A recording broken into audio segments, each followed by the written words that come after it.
There's geostrategic tensions between China and America, even between China and Europe. And so that external environment is not as favorable as before. So should we be pessimistic or? Well, I think it is very unwise to write off China. I mean, this works in both directions.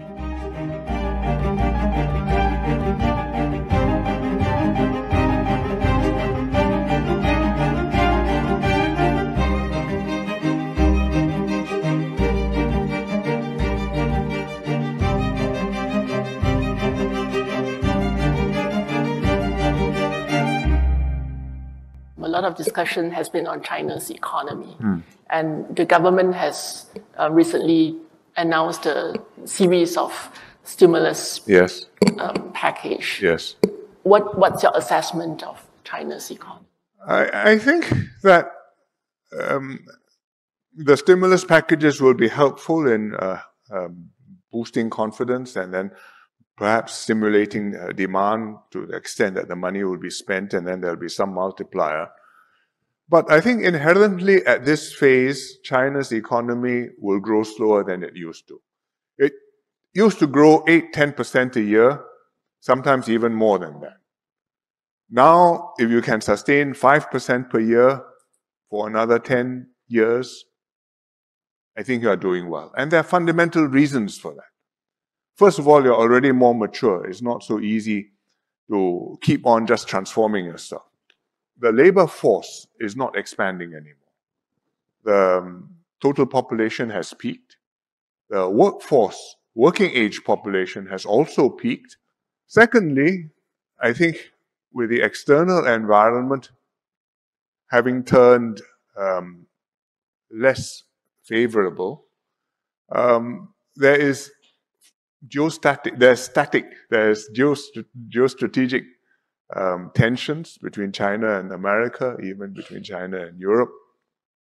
And so that external environment is not as favorable as before. The foreign investments need more encouragement to come into China. The export markets are not as open as they used to be. Thirdly, partly in response to this external environment, I'm quite sure, but also for domestic reasons, I think the Chinese government's priorities have shifted some. In an earlier phase, the slogan was 发展是硬道理. But now, economic development is very important, but trumping that is national security. And I think equaling that at least is domestic political considerations. The political considerations cannot be ignored, and that has an impact. So these things, I think, will weigh on the Chinese economy, in addition to the specific economic problems, for example, dealing with a housing overhang and the construction problems, and the financial problems which come from that, for example, the debt. So should we be pessimistic or optimistic? Well, I think it is very unwise to write off China. I mean, this works in both directions. The Westerners say, we will do this, that, and the other, and China will stay down. I tell them you are wrong. But on the Chinese side, there are some reasons which we can be confident that this is a country which is going to be there for a very long time. First of all, it's already been there 5,000 years. But even the factors which hold it back, for example, the fact that this population and workforce is not growing, are not things which have to bind and to paralyze it. The population may not be growing, but you can make better use of the population, the workforce. China's retirement age is very low. Women at 50, men at, I think, 55. And it's going to be adjusted now. The government is shifting it. Women going to 55, men going to 60. It's still quite low. But even that adjustment is not easy to make, and it's going to take them, I think, until about 20 years to achieve. So if you can stay productive longer, if you can stay active longer, if you can make full use of the women, 妇女顶半边天, and therefore they should not retire early.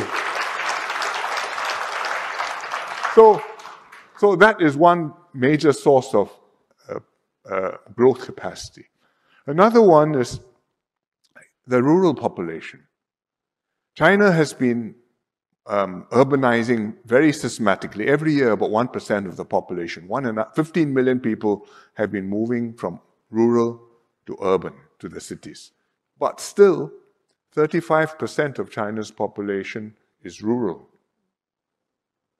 And if you look at the developed countries, their farming population is like 2-3% of the population. That's all. So China's process is not complete yet. It's not. So that's the first reason I think we should not think that China has peaked. Secondly, I think in many areas, China is actually world-class. There's a lot of very advanced and very high-quality technology and science in the EVs, in the batteries, in the solar panels. And that is a big reason why the costs have come down and why the Chinese products are so competitive. And so it shows the Chinese can do it. And furthermore, which is my last reason, I think the Chinese people are quite determined to do it. They've seen what they can do. They have seen what other countries can do. And in some areas, they know they need to catch up. And when the Chinese say, 站起来, 富起来, and 强起来, I think that determination is there, and it will cause them to move forward and to see through any difficulties there may be. So I have reasons for confidence, and I'm hopeful that the reasons for confidence will outweigh the signals for concern. So now, given that there are many Chinese companies in Singapore, and some people are labeling Singapore as a Singapore washing place, is the government concerned about this? Well, we don't usually use labels like that. But we have companies in Singapore from all over the world. We welcome reputable companies to come here and to make use of our business environment, our pro-business climate, our infrastructure, our networks, and to contribute to Singapore's prosperity and link us to all parts of the world. So if the Chinese come, they are good companies, they create jobs, they pay well, they bring technology, they bring markets, I say come. The Americans come, I say the same. The British come, I say the same. The Japanese come. They are all here. But nobody believes that just because a company is in Singapore, that means it is a Singapore-owned company. So when TikTok is in Singapore, everybody knows that TikTok's parent is ByteDance, and TikTok's origins are in China. The CEO may be a Singaporean, but Singaporeans work for companies belonging to all kinds of shareholders. So on that basis, you're welcome in Singapore. But of course, we'd like to know where you come from and what your antecedents are. 何方神圣? Because if it turns out that you're not the one we think you are, we also would like to make a few more inquiries.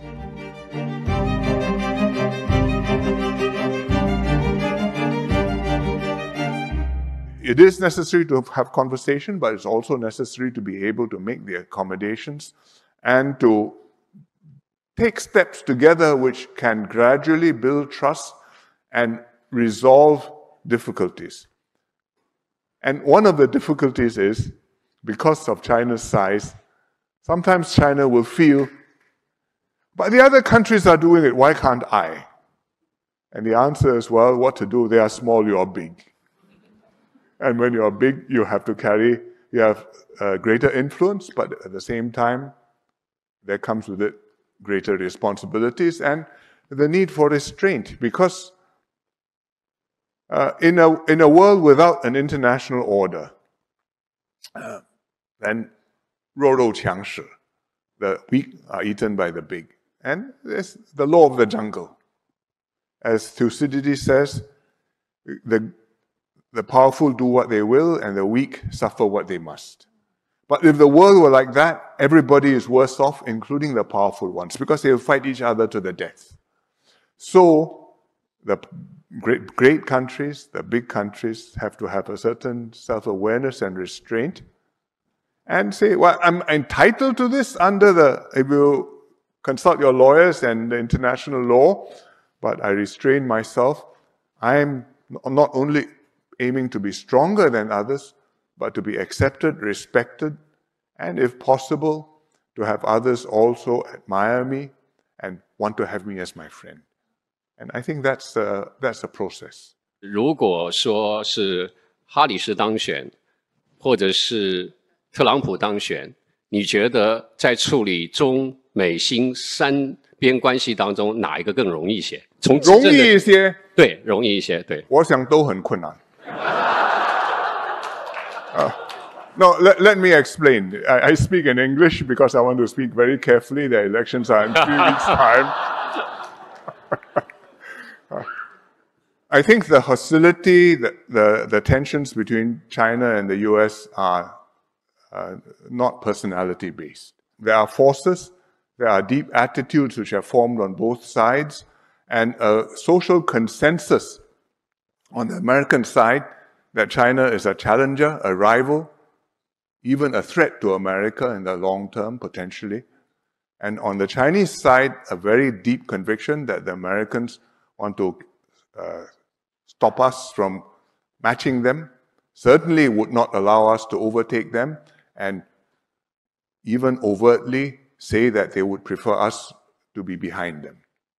So this is a very fundamental contradiction which is not going to go away. And on the American side, there are not many issues where the Democrats and the Republicans agree. But this is one. Yeah. And that is a very serious matter. So whether it's Harris or whether it's Trump, that's not going to be changing. I think with Harris, it will progress in a more predictable way, with fewer sudden shocks and less risk of things going completely out of control. But that basic attitude is not going to change. With Trump, things can progress in a much more, how shall we put it? In many more sudden directions. For example, he has said that the day after he comes into office, he'll put 60% tariffs on Chinese products and 10% on everybody else. And he may possibly do that. It's within his power to do that. And if he does that, you're in uncharted territory. So when they ask the Pope this question, whom he prefers, after he visited Singapore on his way home, the Pope says it's a very difficult question. I don't know how to choose. And if the Pope doesn't know, I don't know either.